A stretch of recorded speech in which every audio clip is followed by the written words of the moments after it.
সোমবার লুটনের স্থানীয় একটি হলে জাতীয়তাবাদী যুবদল লুটন শাখার উদ্যোগে সাবেক প্রধানমন্ত্রী খালেদা জিয়া এবং বিএনপির ভারপ্রাপ্ত চেয়ারম্যান জনাব তারেক রহমানের সুস্বাস্থ্য ও দীর্ঘায়ু কামনা করে দোয়া ও ইফতার মাহফিলের আয়োজন করা হয়।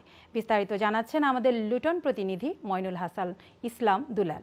সোমবার লুটনের স্থানীয় একটি হলে জাতীয়তাবাদী যুবদল লুটন শাখার উদ্যোগে ইংল্যান্ডের বিভিন্ন জায়গা হতে আগত বিপুল সংখ্যক নেতা কর্মীদের উপস্থিতিতে এক বিশাল ইফতার ও দোয়া মাহফিলের আয়োজন করা হয়।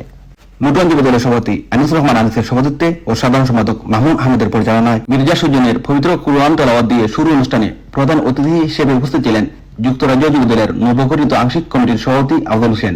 প্রধান বক্তা হিসেবে উপস্থিত ছিলেন যুক্তরাজ্য যুবদলের নবগঠিত আংশিক কমিটির সাধারণ সম্পাদক বাবর চৌধুরী।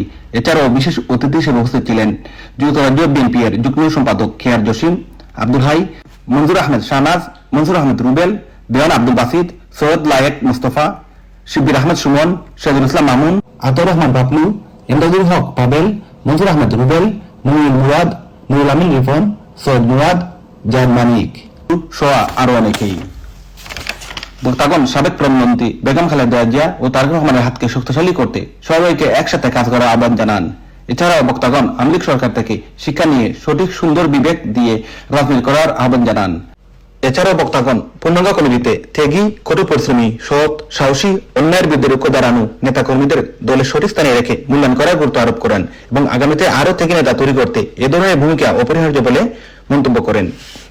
সর্বশেষে লুটন যুবদল নেতা আহাদ গাজীর দোয়ার মাধ্যমে সারা মুসলিম উম্মাহ সহ বেগম খালেদা জিয়া ও তারেক রহমানের সুস্থতা কামনা করে বিশেষ মোনাজাত করে উক্ত মাহফিলের সমাপ্তি ঘোষণা করা হয়। মনির ইসলাম দুলাল, আইনটিভি নিউজ, লুটন।